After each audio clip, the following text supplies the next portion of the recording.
All right, so all in all, to list my gripes. One, steering wheel controls. You don't have controls over the media that you're playing. Two, the visualization. All you get is this on in the dash. Like all you see is music. It doesn't tell you the track names, doesn't tell you anything. So that's a big killjoy. That's a big killjoy. The hard press Google Maps, and it also functioning the NTG maps, audio command. That kind of sucks. That really sucks, because then it's a button that could work, but you can't use it.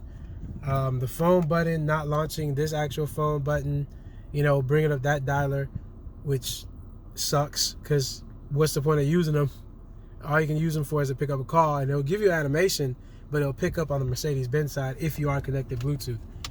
The apps, they gave me some Chinese map app.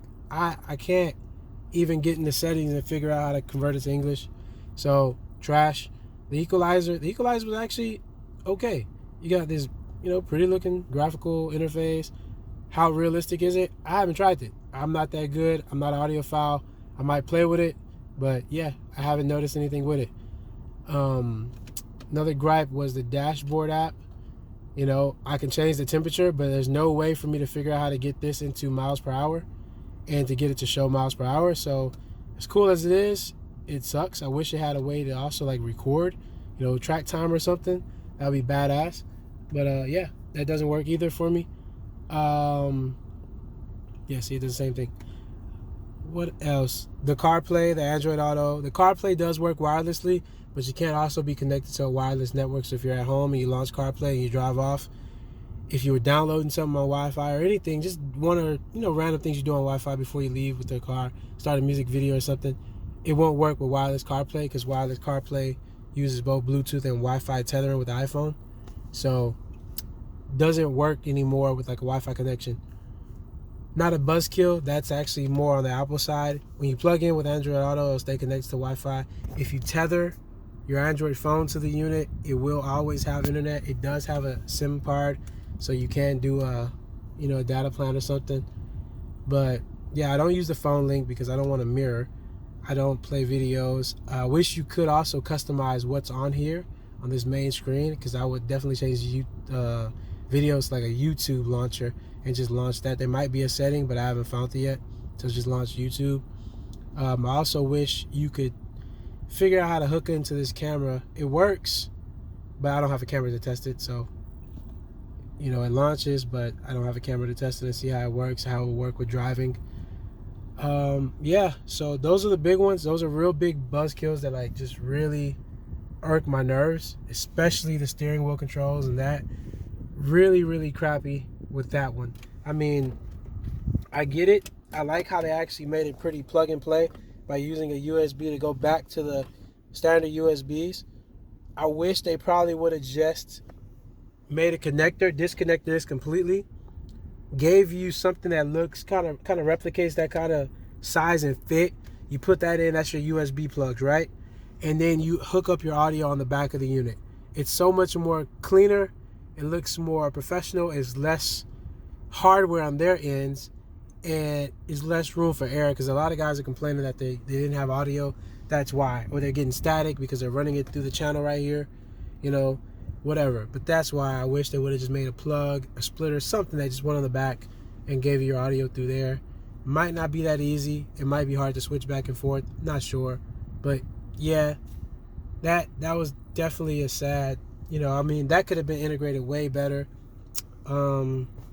But yeah, man, I don't know how to change any of these icons yet. I'm still working on that.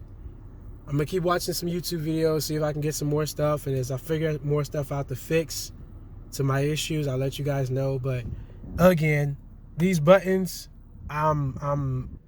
that's trash. That right there, that's trash. The fact that this does do something, long press, and these don't do anything, I'm pretty salty. I really am. I'm salty. That you talk about an integrated unit and you can't give people that, I'm salty. You got all this fancy stuff, but you can't give me that. I can plug in a USB stick to that port and it'll read the tracks. I mean, DMP is very helpful, in the sense that this is not, you know, they're selling this product and they're giving you support, and you will need the support because there's no instructions.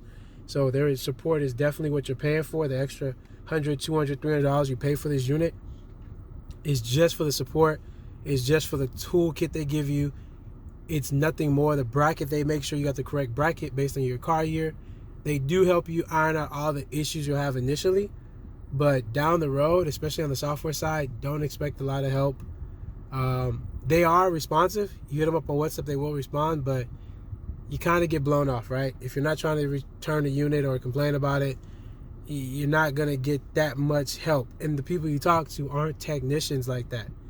They know the hardware install side of things, but they don't know the Android side. They're not the programmers, the developers that go in here and make these apps. They'll get you an update and they'll say, oh, if that don't fix it, well, you're on your own. So yeah, if you've done this before, you can buy a cheap unit because you'll realize you know what you need to do. But if it's your first time, go ahead and use DMP. They will help you. They respond quickly. You know, you gotta remember they're like 10 hours away from the farthest one of us and 14 hours away from whoever's closer. So they might not be able to answer you at the time you want, but they will get back to you. The unit, it's good. It just is rough around the edges, right? And I got the smooth edges one, but it's still rough around the edges. Would I do it again, knowing what I know? Probably for the cheaper price. I would have took the risk and figured it out myself. It is very nice. The touchscreen is very good. It doesn't work in the NTG menu, obviously. Like that's not going to emulate a back button, which I never expected. But yeah, it works. It's Android. It's better than what you had if you didn't have command apps. If you had command from Mercedes and you were able to already install Apple CarPlay and Android Auto, don't get this shit.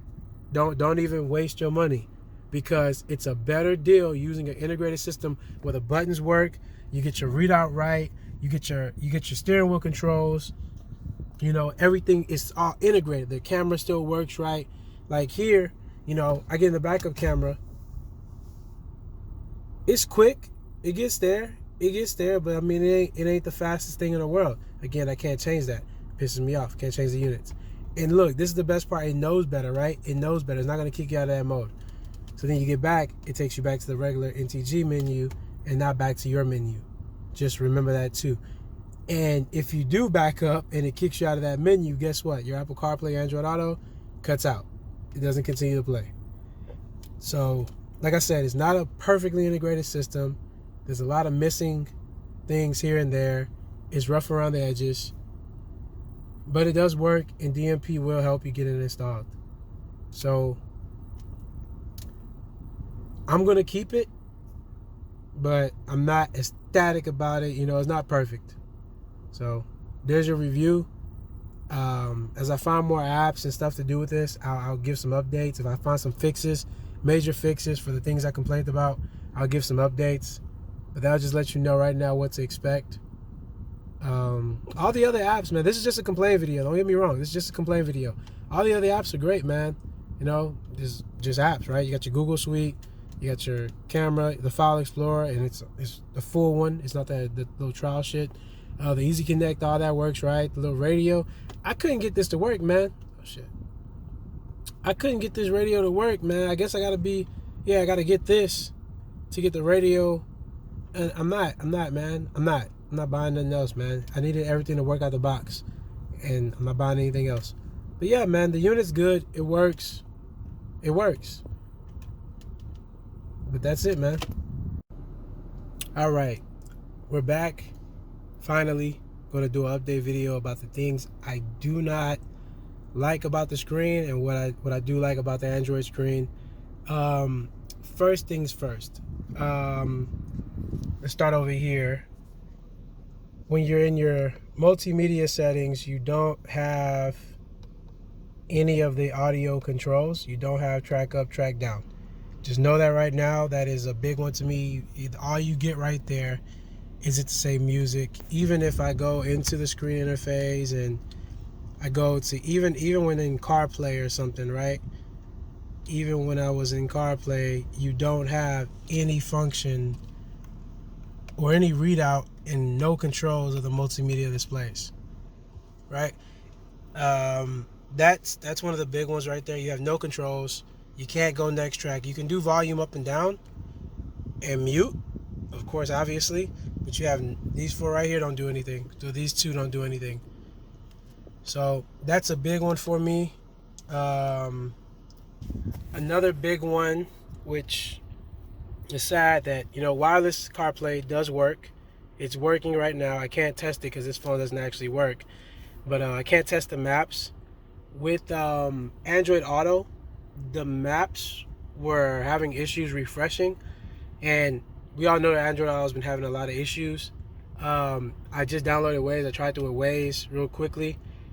It didn't have as much of an issue, but I did notice it was lagging. I moved the GPS antenna, still lagging in Android Auto. So maybe one of these days I'll get the wife in here and we'll use Apple Maps and see what happens with that and how that works. So that might be just the Android Auto thing. It might be this, emulator Z-Link thing. I do know that I have an app called Head Unit Display. I'm going to install that on here and try Android Auto with that and see if that works. That's going to be later, and if it does, I'll post a video about it. But next thing I don't like with the screen is, like, they give you this user manual, which is nice, and it tells you a lot of different things about the screen. However, it doesn't tell you a lot of things in depth, right? So like this right here, these modes right here, right? So I'm gonna show you this little mode real quick and how it emulates the dash. So dashboard, you go to dashboard app, it's in kilometers an hour.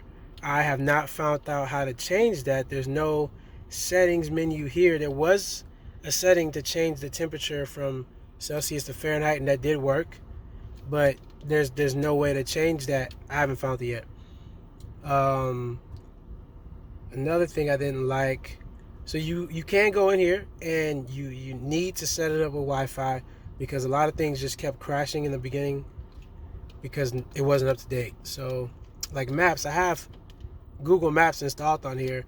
I'm actually going to try to save it to a point where I can just have the map of Houston saved, and then I can always go back to that and it'll download, and I'll use offline maps if I have issues with Android Auto or CarPlay. So that's going to be a start with that one. Another big gripe I had, as we all knew, was the music app. These are the installed music that comes with the unit. It's alright when you have like an MP3 player plugged in or something, but when you're Bluetooth audio, you can't even access the music from here. You actually go to the telephone app, and then you go to music from there, and the music on there, there's no music on my iPhone, but the music on there is so trash because you have to go through all this just to get to the music, and again, you don't have these controls.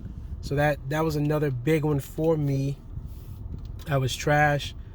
I get a lot of crashing when I go between basically reverse mode or while I'm at a stop and then I start driving again. I guess there might be a setting in there that tries to activate a camera that's not installed, like a front camera or a 360 surround camera or something like that. But I've noticed that whenever I go in between displays, I'll end up at a display that says no signal, like it just got lost, and then I'll have no signal, and it'll just stay like that until I restart the car, because there's no hard reset. There's no buttons to just trigger a reset, so you got to stop, kill power to it, and then start it back up just to get it to work again. So that was another one. The settings, everything was fine here. Actually, it was pretty easy to understand in the settings. The video, I'm not watching video. I'm not downloading videos. I might watch YouTube if I get it. I'm gonna probably install like YouTube app that plays in the background, so I can play music off YouTube. But we'll see how that even works. There is a SIM card slot for like a data, if you want to get a data SIM. I don't know if it's compatible with US bands, but it should be. I wouldn't think it should be like unlocked. I might try that down the road. That would be nice. What else did I like? The voice search. The voice search was a big one, man. What time is it in China?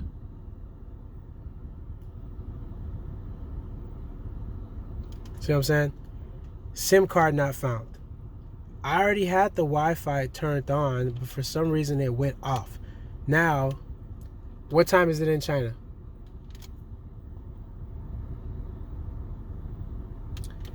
Exactly, right? So you guys are wondering, you just turned back on the Wi-Fi. What happened?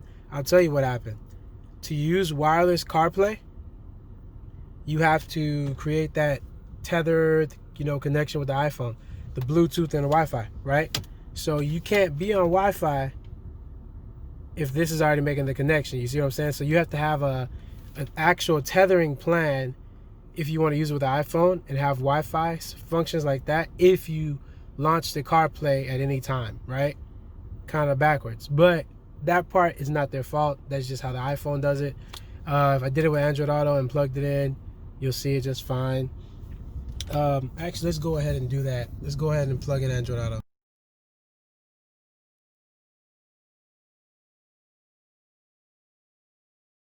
All right, so we're in Android Auto.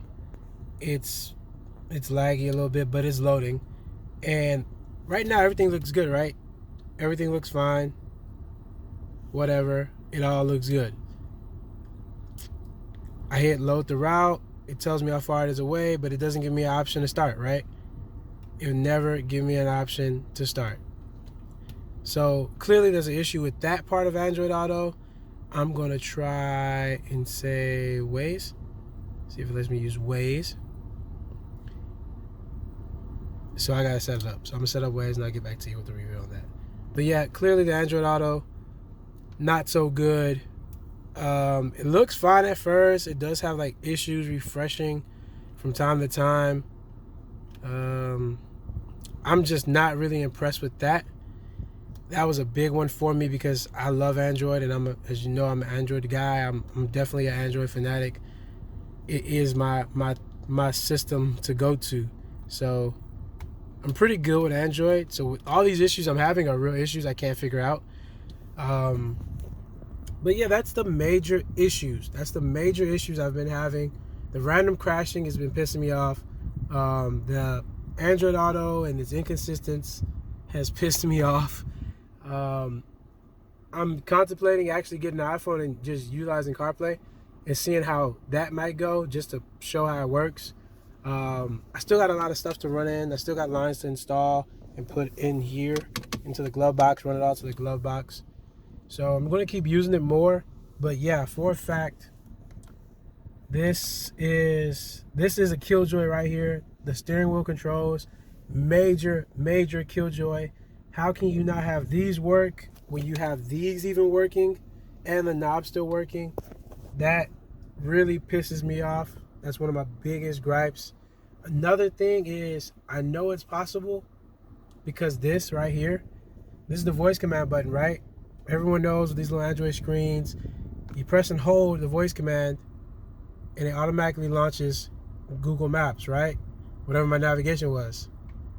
So it did that. Now check this out. So it did that, but let's quickly go to the NTG menu.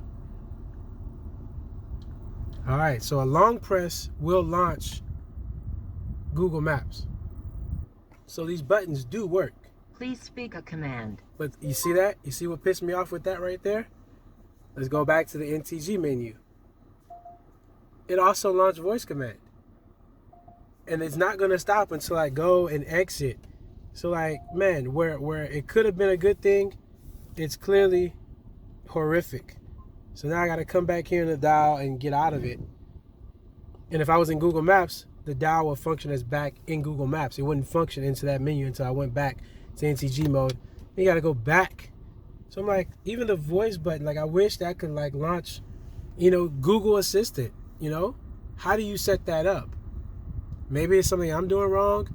Is there a way I can go into and disable the, hard short press for the original factory navigation and then just let this be the only one that works? Might try that, see how that works, and that'll also be in a follow-up video.